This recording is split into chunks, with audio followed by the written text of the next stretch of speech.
Hello foodies, welcome back to our channel. ఇవాల్టి మన special recipe వచ్చేసి హైదరాబాద్ ఫేమస్ ఇరానీ చాయ్. ఇంటికి ఎవరైనా చుట్టం వచ్చినా లేదా స్పెషల్ డేస్లో స్పెషల్గా ఇలాంటి గొప్ప రుచి గల ఛాయ్ని ఇంట్లోనే మనం చాలా ఈజీగా ప్రిపేర్ చేసుకొని మంచి టేస్ట్ని ఆస్వాదించవచ్చు. మరి లేట్ చేయకుండా రెసిపీలోకి వెళ్ళిపోదాం. వీడియోని స్కిప్ చేయకుండా లాస్ట్ వరకు చూసేయండి. ఈ ఇరానీ చాయ్ని ప్రిపేర్ చేయడానికి మీ దగ్గర రాగి పాత్ర కానీ లేదా ఇత్తడి పాత్ర కానీ ఉంటే వాటిల్లో చేసుకుంటే ఫ్లేవర్ అనేది ఇంకా బాగుంటుంది. ఆ పాత్ర లేనట్టయితే ఇలాగే రెగ్యులర్గా టీ చేసుకునే పాత్రల్లో ప్రిపేర్ చేసుకోండి.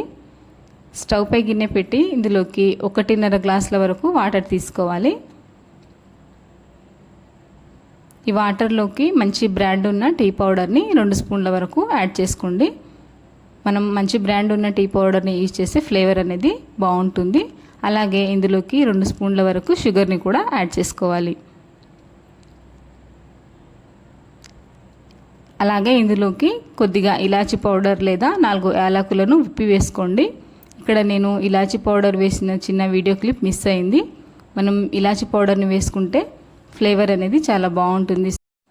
ఇలా అన్నీ వేసిన తర్వాత దీనిపై మూత పెట్టేసి ఈ డికాషన్ని 20 నిమిషాల పాటు మనం మీడియం ఫ్లేమ్లో దమ్ చేసుకోవాలి. దమ్ చేయడానికి గోధుమ పిండిని తడిపేసి ఇలా రోల్ చేసుకొని కవర్ చేసిన మూతపై వీడియోలో చూపిస్తున్నట్టుగా కాస్త ప్రెస్ చేస్తూ ఆవిరి బయటికి పోనీయకుండా జాగ్రత్తగా పెట్టుకొని 20 నిమిషాలు దీన్ని మరగనివ్వాలి. 20 నిమిషాల తర్వాత మరో 10 నిమిషాల పాటు లో ఫ్లేమ్లో మరిగించి స్టవ్ ఆఫ్ చేసుకుంటే సరిపోతుంది.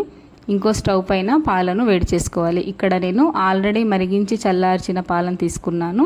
మీరు అప్పుడే కనుక పాలు తీసుకున్నట్టయితే 1/2 లీటర్ పాలను బాగా మరిగించి 1/4 లీటర్ అయ్యే వరకు, అంటే కాస్త చిక్కబడి సగం అయ్యే వరకు వేడి చేసుకోవాలి. పాలను కూడా వేడి చేసుకొని పక్కకు పెట్టుకున్న తర్వాత ఇక్కడ మనకు డికాషన్ కూడా ప్రిపేర్ అయిపోయింది.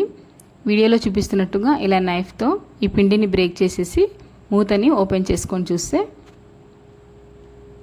చూడండి, మనం 1.5 గ్లాసుల వరకు తీసుకున్న వాటర్ 30 నిమిషాల పాటు మరిగిన తర్వాత ఓన్లీ 1/2 గ్లాస్ వాటర్ మాత్రమే మనకు మిగులుతుంది. ఇలా ఈ డికాషన్ని వేరొక పాత్రలోకి వడగట్టేసుకోవాలి.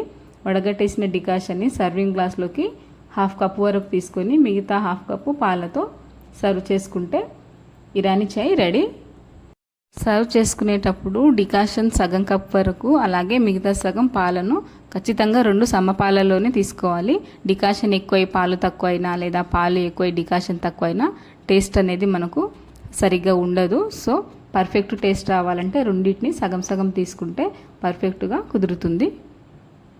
ఈ ఇరానీ చాయ్ని ప్రిపేర్ చేయడానికి నార్మల్ టీ కంటే కూడా టైం కాస్త ఎక్కువ పడుతుంది, కానీ టేస్ట్ అదిరిపోతుంది. సో మీరు అప్పుడప్పుడు ఈ మెథడ్లో టీ చేసుకోండి. ఎలా వచ్చిందో కామెంట్లో షేర్ చేసుకోండి. వీడియో నచ్చితే లైక్ చేయడం మర్చిపోకండి. ఛానల్ని ఫస్ట్ టైం చూస్తున్న వాళ్ళైతే సబ్స్క్రైబ్ చేసుకోండి. Thank you for